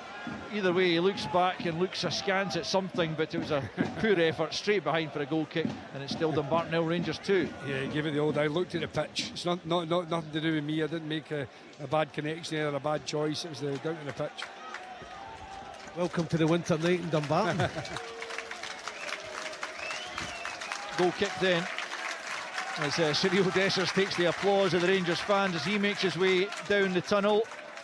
Broad grin. Here come Dumbarton through. Ruth couldn't quite get there. It's just perhaps a slight lack of pace there, and Tavernier's able to get it back to McCrory. Silva chasing the long ball through the middle, but Dumbarton have dealt with that. Crichton gets it forward, back with Tavernier, and now Golson midway inside his own half, plays it back out to the right hand side to Tavernier, back in field again to Goldson. It's a good ball for Souttar, just taking Michael Ruth out of play, and Souttar comes over the halfway line and then leaves it to Barisic, who goes back the way to Lundstrom, who's always available coming into that deeper area. Now it's Goldson again, just inside his own half. Tavernier out to the right-hand side to McCausland, who's got a bit of space to operate in. Comes away there from his marker, Tony Wallace. Back with Lundstrom. Just slips it to Lawrence, midway inside the Dumbarton half now. Short ball for Tavernier. And now Ryan Jack gets turned. Lawrence is still available. Out to the right-hand side, though, it goes to McCausland. McCausland trying to fire it across goal, but an intervention there takes it behind for another corner. I think it was Ryan Blair who stuck the boot out and turned it behind. It'll be a Rangers corner. With 20 minutes to play, and still they lead by 2-0. I think you have to have great credit to Dumbarton for the way they've defended. I mean, they've absolutely given everything for their manager. Defending resolutely. They know that Rangers are going to dominate possession, but they still keep getting bodies in the right positions. And Harry Brown hasn't really the save to make in the second half so far. No, he hasn't. He might have some work to do here as Barisic has gone out to the right-hand side to curl this one in with the left foot, albeit he's going to have to settle the ball first. It's rolled out of the arc. Which you could do with an arc in weather like this, actually. Here's Barisic, near post ball. It was Ryan Wallace who got his head to it. Comes back to Barisic. Silva's in there, so too Goldson. Goldson can't quite get a hold of it to get the shot. Matondo had a crack at goal, but it was well blocked. Tavernier trying to pass, and on the stretch, Suter couldn't reach it. Behind for a goal kick, and it's still Dumbarton Rangers 2. I actually thought James Tavernier was going to hit one there. He's more than capable of hitting one from 30-35 yards, particularly with the wind behind him. But again, I said, the Dumbarton squeezing up, made it difficult. They're not allowing Rangers too much time in the ball. I said, their job is to give total commitment. They've done that so far. They want to try and keep that going as long as they possibly can. They know that with Fabio Silva and with Tom Lawrence on that kind of quality in the final third. But so far, Dumbarton's, as I said, shape organisation has been absolutely terrific. Just what you said, just still going at it. I mean, from the corner, the ball broke back, and it was Pignatello there just putting his body in the line. The amount of corners they've had to defend. Here's Silva into the penalty area, just runs into bodies in the end, and Harry Brown is able to go down and gather the ball before the Portuguese under-21 international can make anything of it. Signed on loan from Wolves, where he's got just the one goal this season.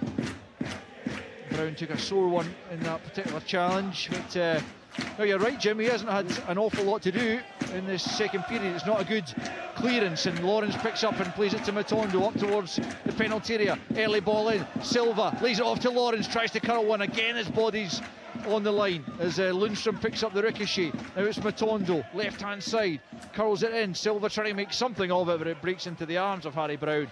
And with 27 minutes of the second half gone, it's still Dumbarton Rangers 2. Yeah, it was two Dumbarton players throwing themselves. I think one of them was Matthew Shields. Yeah, Shields and Malcolm it was. Yeah. Both of them throwing themselves there to block it. It just shows you that players give everything. They know that they're unlikely to get through in the tie, and that they're playing a top class side. But they're doing their best. That's all they can do. Is give everything you can for your team, and exactly what the Dumbarton players are doing. And credit to Rangers as well. Rangers' attitude, as I mentioned, has been first class. I think particularly John Lundstrom for me in the middle of the pitch. He wins tackles, he wants the ball. You can see him pointing, probing, making sure his players don't lose concentration. So overall, I think it's been an old-fashioned Scottish Cup tie. Rangers deservedly having the 2-0 advantage, but credit to Dumbarton as well. Yeah, certainly haven't disgraced themselves this evening, much like Clyde thought they were terrific. I think I was saying to Ian McCall actually after the game was, I think it says a lot about the standard in League Two, that if they're bottom of it, and here's Dumbarton who are fourth in it and giving Rangers a pretty decent test. They're trying to create a goal here on the right hand side. Goldson has to intervene at the near post. The wind is playing absolute havoc out there now. You can see that as Silva though gets a good turn and collects it, and Rangers here go in the counter. It's Lawrence driving forward. Still it's Lawrence up to the edge of the penalty area. Can he find the final pass? Silva forced wide to the left hand side into the edge of the box. Lawrence finds Barisic. Back with Lawrence once more, and it's Shields who's taken a head knock as a result of putting his body once more in the way of danger to block that shot from Lawrence. And it does remain 2-0 with just over 15 minutes to play. But just to go back to that point, Jim, you'll know better than probably myself and Billy about the standard in this league. You know, there are some good players at this level. Yeah, there are some terrific players. But the biggest thing that these players give you is they give you everything they've got. I mean, I really enjoy working with part-time players. You know, they're finished their work, they're coming there. Sometimes they're leaving, they're going to night shifts. But when they get on that training pitch and when they get on the match pitch, they give absolutely everything. And they're a joy to work with. They've got a terrific attitude. I mean, there's Matthew Shields again showing terrific commitment there to the cause. You know, again, taking one right on the face. But he's getting up and getting on with it. Real pride to part-time football, and even when I was at Queen of the South and just the boys there, just desperate to do well. It's a pride thing as well, and they know if they don't handle these type of games properly, this could be like a 7-8, 9-0 job. So they've gone about it brilliantly. We said about bravery, put your bodies in line. That's the old phrases that get thrown out, but it's never been so evident than tonight. Yeah, well, you've got Bonnyrigg beating Falkirk. You've had Spartans taking the Hearts right to the last minute. You've had Clyde last night taking, putting a really good showing against a team like Aberdeen, and today against Dumbarton. So they're giving everything, and they know they're on TV or they're live or whatever it happens to be, and they don't want to let themselves down. They know they've got family, friends watching, all these sort of things. Real pride, as Billy says. Here's Gray driving Dumbarton forward as they search for a goal to show for their efforts, and maybe just give themselves a chance of forcing extra time. It's Orsi back to Gray, right hand side, almost at the byline. Gets a good cross in, swept away by Jack, picked up there by Malcolm. Orsi has picked it up, kept it in play because Gray was going to be offside, but he left it. Now it's Gray, back post ball, header right across the 6-yard box. Goldson kind of swipes it half clear, picked up though by Blair on the far side, sends it back in. That's one for McCrory to watch, and he does, and he takes it comfortably. 31 minutes of the second half played. Dumbarton 0, Rangers 2. Yeah, really good play from Morsey and Gray on the right hand side. They've done that a couple of times. They've managed to get an overload on that right hand side. Matondo doesn't really fancy doubling up with Barachek, so he's just waiting on 1 minute to go in the counter attack. They've put a couple of good balls into the box. Unfortunately, not enough bodies in there to support, and good defending from Rangers. Here's Matondo, left hand side. Barisic in support, but he goes back to Lawrence instead. Now it's Suter, midway inside the Dumbarton half. Lundstrom now for Tavernier, now to the right hand side to McCausland. Rangers looking to add to their tally and make the scoreline a bit more emphatic, give their supporters, many of them are sitting around us, something to cheer for. Matondo goes down, it's a penalty. He just got wrong side of Pina Yellow, and in Alan Muir's view he was caught. Didn't seem to be a massive amount of contact from where I'm standing, but Alan Muir was much closer to the action and pointed straight to the spot, and it will be a penalty kick. Look, we're behind it and we don't see, but for me, from this angle, it looked as if he got a bit of the ball. The reaction from the Dumbarton players, they also think that, but Alan Muir in a decent position, he gives the penalty, but thought it was rather soft. I might be proved wrong when you see it on the TV later on, but Pignatello looked as if he defended well, got a bit of the ball and popped out for a corner. Yeah, I'm 100% agreeing with you, Billy. It looked to me as if Pignatello got his left foot to the ball, poked it, and then Matondo went down. He didn't really claim that much, and neither did many of the Rangers players, but the referee is pointing to the spot, and James Tavernier has got another chance to add to his magnificent goal tally. Certainly has. He scored the winner the last time the sides met back in 2016, and he's a chance to make it 3-0 from the spot up against Harry Brown. It's James Tavernier steps up and scores, and Rangers comfortably now through to the 5th round of the Scottish Cup. Tavernier sending the ball away to the left of the goalkeeper, who dived in the right direction but couldn't get there. It was perfectly placed by James Tavernier, who now is 17 for the season, 10 penalties, but as Jim says, it is some tally. It is Dumbarton 0, Rangers 3. Well, again, an exquisite penalty from James Tavernier. People think it's easy when you've got the wind and that kind of stuff, but you can get underneath it, and it can look horrible at times, but kept his composure, firm side footer into the side net and giving Harry Brown no chance. 3-0 Rangers, and listen, Rangers have deserved to be 3-0 victors here, but take nothing away from Dumbarton. Again, take a lot of credit from the game, and this time Stevie Farrell's making a double substitution, I think, just giving a couple of players an opportunity to play this level of football. Yeah, Rangers now, no doubt that they will be taking their place, so Stevie Farrell just freshening things up for the last 11 minutes or so. And Rangers also making a final change of the game. It's a lot easier when Rangers make the substitutions because they have been showing a board with the numbers on it, so even though it's on the far side we can see it. I have to say the same is not true of Dumbarton. Looks like Declan Byrne has come on for Michael Ruth. Billy Dodge keeping me right on that front. There's one more though. And it's Matondo who's departed the scene. Looks like Scott Wright who's come on for the last 10 minutes or thereabouts. I'll try and confirm that. Ryan Wallace has come on as well. Ryan Wallace came on early. Oh, no, he came on early. Even I saw that one. Yeah, he did. Sorry.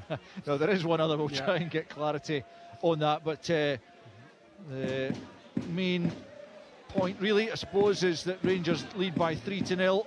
That Tavernier penalty, you can see for yourself whether it should have been awarded on Sports Scene. 10:30 BBC One Scotland, all the Scottish Cup highlights from today and this evening. It's Lundstrom who got the ball rolling for Rangers in terms of goal scoring, gets out to right on the right hand side, comes off Malcolm, and it'll be throw in over on the far side, right down at the corner flag. And Billy has spotted. Billy, just tell me, you might as well just say it in the microphone. Wilson's come on, number 8. Yeah. I'm going to tell you in the microphone, give me a chance. Not quite as quick as yourself, Al. Billy Dodds, a welcome reintroduction to the Sports Sound team, although I'm sure he's desperate to exit the Sports Sound team quickly and get back into football management. Is that you seeing me off? Yeah, cheers. Here's McCausland, who's over on the left-hand side for these closing stages. Tavernier, though, shot with the pass, and Dumbarton can come forward. It is Wilson who earns his side a free kick. Midway inside his own half. Quickly taken. Played forward by David Wilson, but straight through to Robbie McCrory.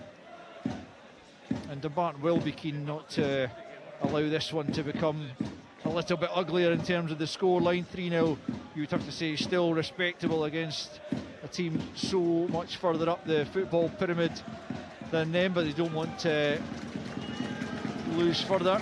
Yeah, you've got to put things in perspective. I mean, they are light years away in terms of budget from Rangers. Philip come on saying the other day we're not a really rich club in comparison to Dumbarton. They are an incredibly rich club, the resources and quality.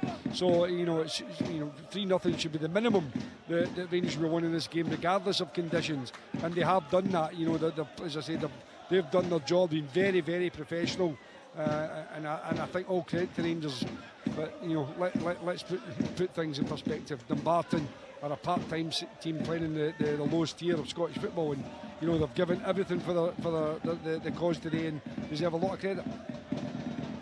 Yeah, 100%. There's Lundstrom finding right on the half turn. He was just caught as the clearance came in from Crichton there, just in the follow through, caught in the knee, I think, and he stayed down. But Rangers still have possession, and Alan Muir are content to allow the play to continue. Pull ball from McCausland, but Lundstrom's picked it up.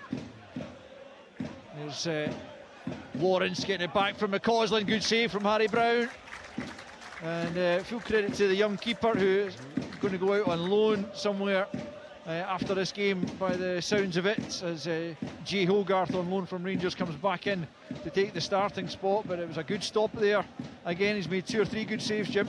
Yeah, again, standing up, didn't gamble on it, made sure that he asked the question of the striker, can you beat me? He didn't get down to ground too early.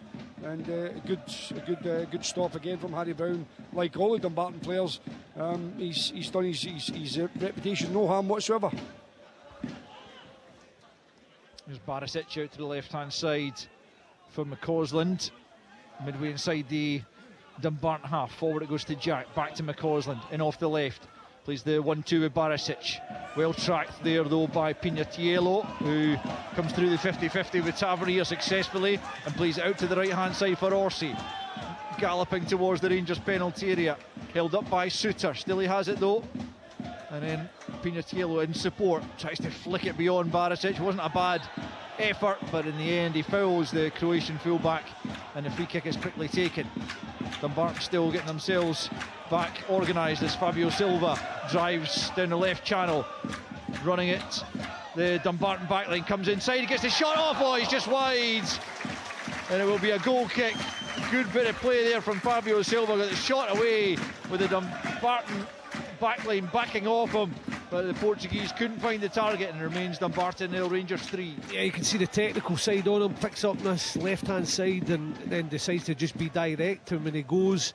There are 2 or 3 players round on the back off, he just drags it and then shifts again and gets a shot away, and you think he's going to sneak in the corner but just misses the post. Goal kick then with just over 5 minutes remaining. Brown sends it well over the halfway line. Wallace couldn't make anything of that, and Wright stabs it forward, fully recovered from that knock he took just a moment ago. But he's put too much on the ball forward, and it's straight through to Harry Brown. Wilson, just to go back to that substitution, came on for Tony Wallace, and Declan Byrne for Michael Ruth, Billy said. So that's the changes up to date.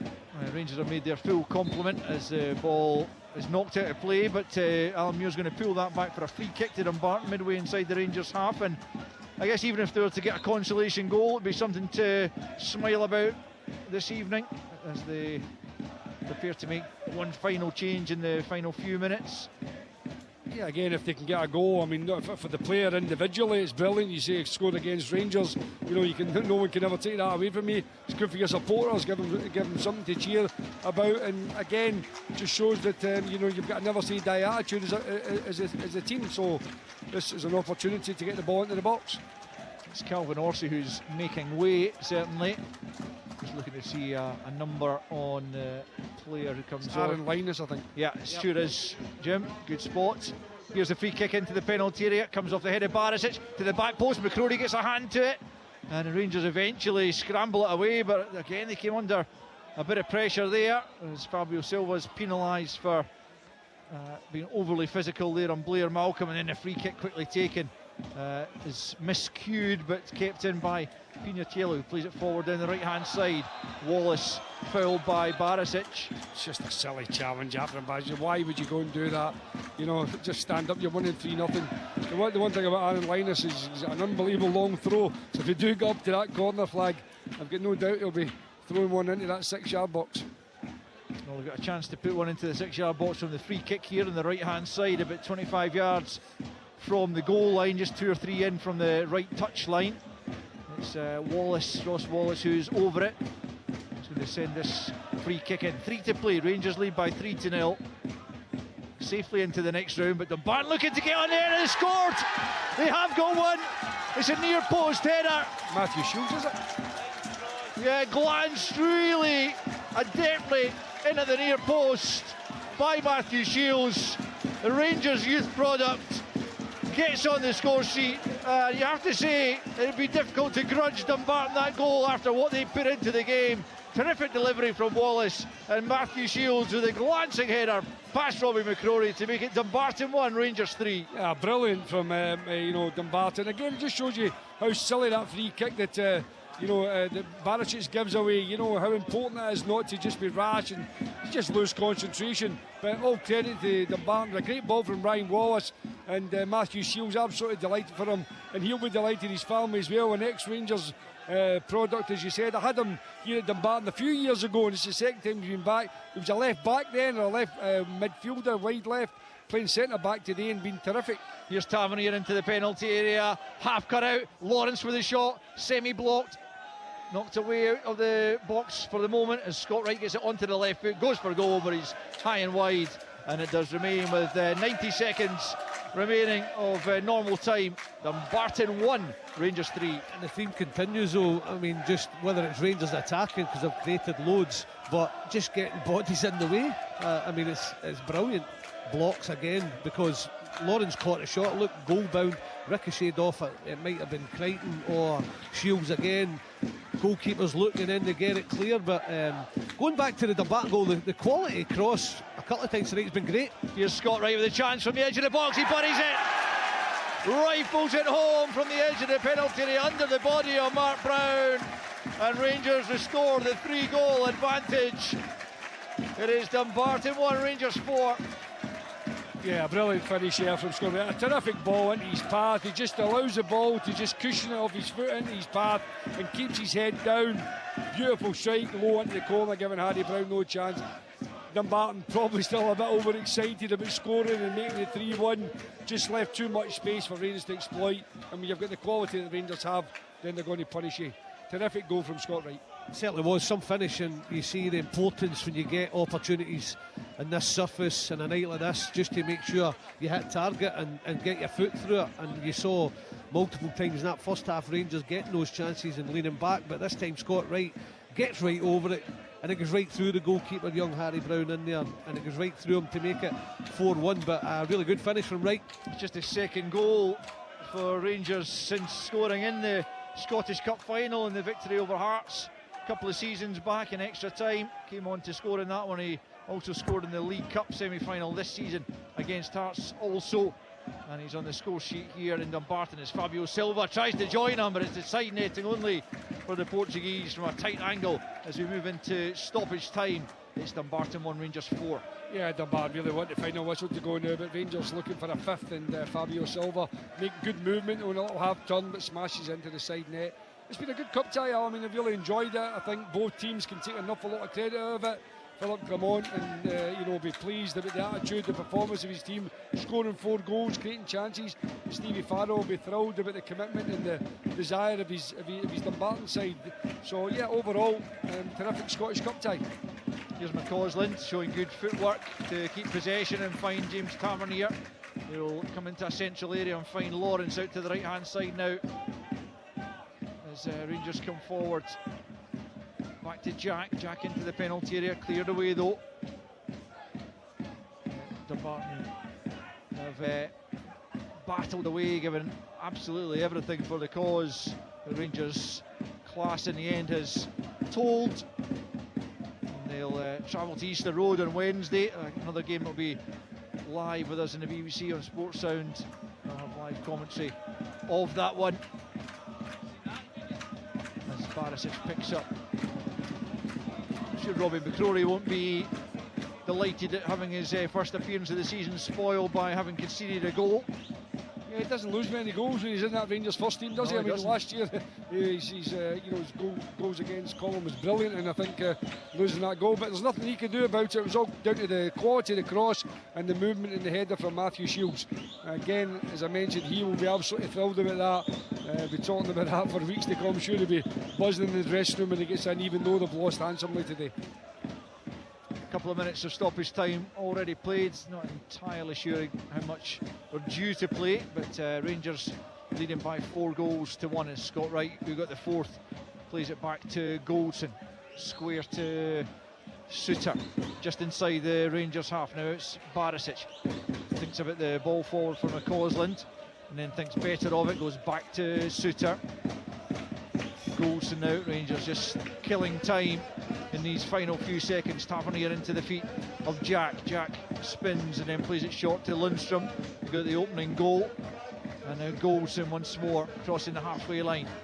Forward it goes to Wright. Can't keep a hold of it though. Ryan Blair forcing it forward down the left hand side. Goldson will go back to retrieve it. 3 minutes of stoppage time have come and gone.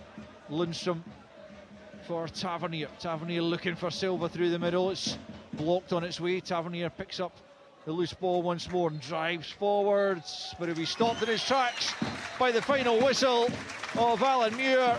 And the Dumbarton Stadium stands to applaud the efforts of both sides. Rangers comfortably through in the end, but Dumbarton giving a really good account of themselves throughout the match and deservedly getting on the score sheet at one point to make it 3-1 late in the game when Ryan Wallace delivered the free kick from the right hand side and Matthew Shields, formerly of the Rangers Youth Academy, glanced it past Robin McCrory to give his side a consolation goal. Scott Wright would go on in the 90th minute to restore the 3-goal advantage with a drive from the edge of the penalty area.